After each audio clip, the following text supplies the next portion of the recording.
আন্তর্জাতিক কূটনীতির মঞ্চে এমন একটি ঘটনা সংঘটিত হয়েছে যা গোটা বিশ্বের ভূরাজনৈতিক সমীকরণকে প্রশ্নের মুখে ফেলে দিয়েছে। বছরের পর বছর ধরে যে চীন ইরানের পাশে অবিচল থাকার প্রতিশ্রুতি দিয়ে এসেছে, সেই চীনই হঠাৎ করে তার অবস্থান পরিবর্তন করার ইঙ্গিত দিয়েছে। হরমুজ প্রণালী নিয়ে তেহরানের যে দীর্ঘমেয়াদী পরিকল্পনা ছিল, তাতে বেইজিংয়ের সমর্থন ছিল অত্যন্ত গুরুত্বপূর্ণ। কিন্তু ডোনাল্ড ট্রাম্পের চীন সফরের পরবর্তী ঘটনা প্রবাহ এমন কিছু ইঙ্গিত দিচ্ছে যা ইরানের জন্য মোটেও সুখকর নয়। হরমুজ প্রণালী দিয়ে চলাচলকারী প্রতিটি জাহাজের কাছ থেকে টোল আদায়ের যে উচ্চাভিলাষী পরিকল্পনা ইরান বাস্তবায়ন করতে চেয়েছিল, সেটি শুধুমাত্র একটি অর্থনৈতিক প্রকল্প ছিল না, এটি ছিল বৈশ্বিক জ্বালানি সরবরাহ নিয়ন্ত্রণের মাধ্যমে তেহরানের কৌশলগত ক্ষমতা বৃদ্ধির একটি সুচিন্তিত পদক্ষেপ। বিশ্বের প্রায় 1/3 তেল পরিবহন হয় এই সরু জলপথে দিয়ে, এবং সেই পথে নিয়ন্ত্রণ প্রতিষ্ঠা করতে পারলে ইরান কার্যত বৈশ্বিক অর্থনীতির একটি গুরুত্বপূর্ণ চাবিকাঠি নিজের হাতে পেয়ে যেত। প্রাথমিকভাবে চীন সেই উদ্যোগে সমর্থন জানিয়েছিল এবং আনুষ্ঠানিকভাবে বলেছিল যে ইরানের এই অধিকার রয়েছে নিজের সামুদ্রিক এলাকায় এমন নিয়মকানুন প্রয়োগ করার। এই সমর্থন ইরানকে মানসিকভাবে শক্তিশালী করেছিল এবং তেহরান তাদের পরিকল্পনা পূর্ণোদ্যমে বাস্তবায়ন শুরু করেছিল। তবে আন্তর্জাতিক রাজনীতিতে কোনো কিছুই স্থায়ী নয়, বিশেষত যখন মার্কিন যুক্তরাষ্ট্রের মতো পরাশক্তি তার পূর্ণ শক্তি নিয়ে মাঠে নামে। ডোনাল্ড ট্রাম্পের চীন সফর ছিল একটি যুগান্তকারী ঘটনা, যা হয়তো মধ্যপ্রাচ্যের ভবিষ্যৎ নির্ধারণে গুরুত্বপূর্ণ ভূমিকা পালন করবে। যখন তার বিমান বেইজিং বিমানবন্দরে অবতরণ করল, তখন থেকেই পর্যবেক্ষকরা লক্ষ্য করছিলেন প্রতিটি ছোট ছোট বিষয়। চীনের রাষ্ট্রপতি শি জিনপিং নিজে বিমানবন্দরে উপস্থিত হননি, যা একটি গুরুত্বপূর্ণ প্রতীকী বার্তা ছিল। এর পরিবর্তে উপরাষ্ট্রপতি ট্রাম্পকে অভ্যর্থনা জানান। এই ব্যবস্থার মাধ্যমে বেইজিং স্পষ্ট করে দিয়েছে যে তারা আমেরিকার প্রতি অতিরিক্ত নমনীয় হতে প্রস্তুত নয়, তবে একই সাথে তারা কূটনৈতিক শিষ্টাচারও বজায় রেখেছে। বাকি আয়োজনগুলো অবশ্য ছিল অত্যন্ত জমকালো এবং উচ্চমানের।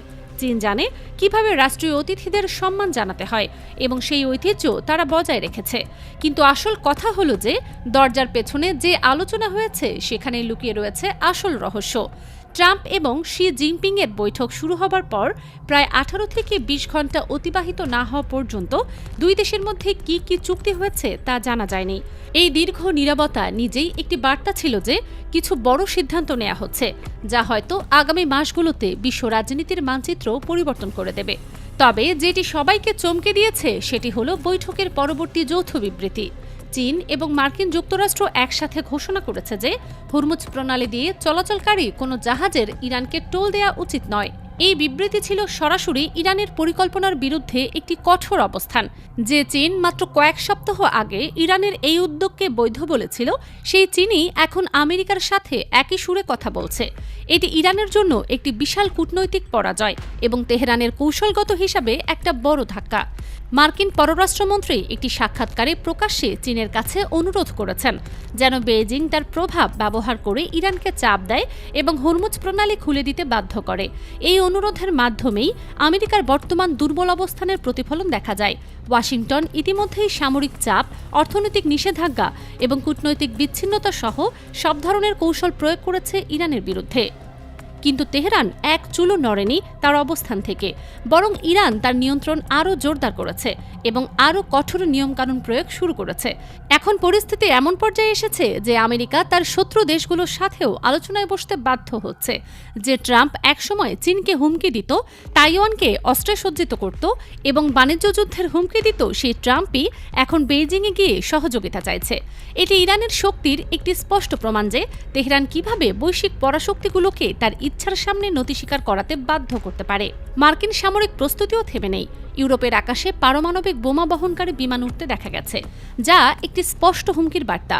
মধ্যপ্রাচ্যে পারমাণবিক সাবমেরিন মোতায়েন করা হয়েছে এবং বিপুল পরিমাণ সামরিক সরঞ্জাম ও সৈন্য পাঠানো হয়েছে। গত এক মাসে যে সামরিক মোতায়েন দেখা গেছে তা অভূতপূর্ব এবং এটি স্পষ্ট করে দেয় যে ওয়াশিংটন যে কোনো মূল্যে পরিস্থিতি নিয়ন্ত্রণে আনতে চায়। তবে এই বিশাল সামরিক প্রদর্শনী সত্ত্বেও ইরান একটু পিছু হটেনি, যা তেহরানের আত্মবিশ্বাস এবং দৃঢ়তার প্রমাণ। ট্রাম্প এখন যেন একটি নতুন কৌশল অবলম্বন করেছেন। তিনি ইরানের সমর্থক প্রতিটি দেশের সাথে আলাদাভাবে আলোচনা করছেন এবং তাদের শান্ত করার চেষ্টা করছেন। উদ্দেশ্য স্পষ্ট, ইরানকে একঘরে করা এবং তার মিত্রদের আলাদা করে ফেলা। কিন্তু এই কৌশল কতটা সফল হবে সেটাই এখন দেখার বিষয়। চীন এবং রাশিয়ার মতো শক্তিশালী দেশগুলো ইরানের পাশে থাকলে এই কৌশল ব্যর্থ হওয়ার সম্ভাবনাই বেশি। এদিকে মধ্যপ্রাচ্যে আরেকটি চাঞ্চল্যকর ঘটনা ঘটেছে, যা আরব বিশ্বের প্রকৃত চেহারা উন্মোচন করে দিয়েছে। ইসরায়েলের প্রধানমন্ত্রী বেনিয়ামিন নেতানিয়াহু যুদ্ধের সবচেয়ে সংকটময় মুহূর্তে গোপনে সংযুক্ত আরব আমিরাত সফর করেছিলেন। এই তথ্য প্রকাশিত হবার পর পুরো মুসলিম বিশ্বে তোলপাড় শুরু হয়ে গেছে। নেতানিয়াহু দুবাই গিয়ে মোহাম্মদ বিন জায়েদের সাথে দীর্ঘ আলোচনা করেছেন এবং বেশ কিছু গুরুত্বপূর্ণ চুক্তি সম্পাদন করেছেন।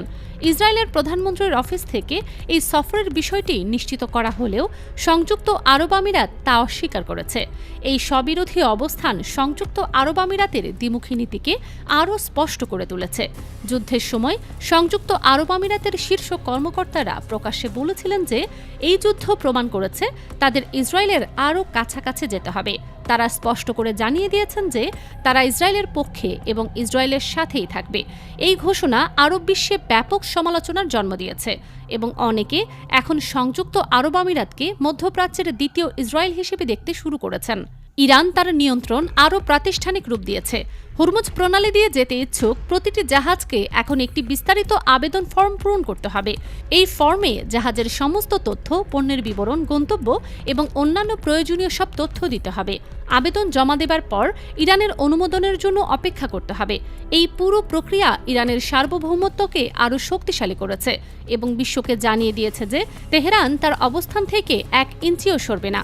আমেরিকা ইরানের ওপর নতুন করে নিষেধাজ্ঞা আরোপ করেছে এবং এমনকি ইরাকের জ্বালানি মন্ত্রীর ওপরও নিষেধাজ্ঞা দিয়েছে এই অভিযোগে যে তিনি ইরানের পক্ষে কাজ করছেন। কিন্তু এই নিষেধাজ্ঞাগুলো আগের মতোই অকার্যকর প্রমাণিত হচ্ছে। বাইডেন প্রশাসনের একজন সাবেক কর্মকর্তা পরিষ্কারভাবে বলে দিয়েছেন যে ইরান কখনোই হরমুজ প্রণালী ছাড়বে না এবং এটি মেনে নেওয়া ছাড়া আমেরিকার কোনো বিকল্প নেই। ইরানের বিপ্লবী রক্ষী বাহিনীর কমান্ডার টেলিভিশনে প্রকাশ্যে ঘোষণা করেছেন যে তারা এখনো পর্যন্ত তাদের 10 বছরের পুরনো প্রযুক্তির মিসাইল ব্যবহার করেছে। নতুন এবং আরও উন্নত অস্ত্র এখনও মজুদ আছে, যা প্রয়োজনে ব্যবহার করা হবে।